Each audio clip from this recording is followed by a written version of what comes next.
So news update, the Energy Information Administration has published its annual energy outlook. And so in its reference case, which is sort of the projection that they think is most likely to come close to the truth, projects the U.S. oil and gas abundance until 2040. So they are saying, they are projecting that into the 2020s, American oil and gas production will grow and then will stay at a very high level, at least over that time period. And overall, the United States is projected to become a net energy exporter around 2020. And the natural gas prices will probably stay low. So I find this very good news for America and hopefully in the future for Germany, because we are going to need natural gas from America. Yeah, you mentioned before, we didn't talk much about this, but the dependence on Russia.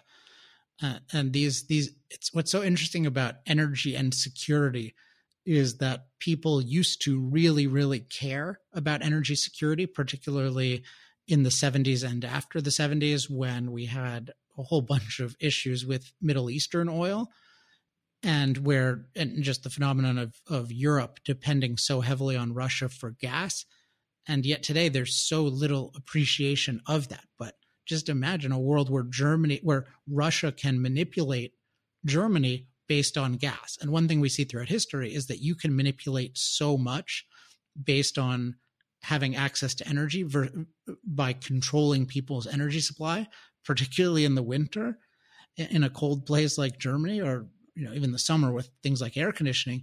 It's such a fundamental force that you really do not want anything resembling total control of that force by anyone who does not wish you well. So that's just another angle of energy and human flourishing, where it's so important that we have access to energy from people who are at least mostly supporters of ours and who share the same values, because it can be used as this unbelievable military or quasi-military weapon. Yeah, so just to add to that, like one of the major reasons why France went into the nuclear technology, so they are getting like 75% of their power generation from nuclear, was that after World War II, they didn't want to depend on German coal. So they shielded themselves from sort of foreign influence, potentially bad influence, which was understandable after the experience of World War II, by getting into domestic reliable production with nuclear technology. It was that important.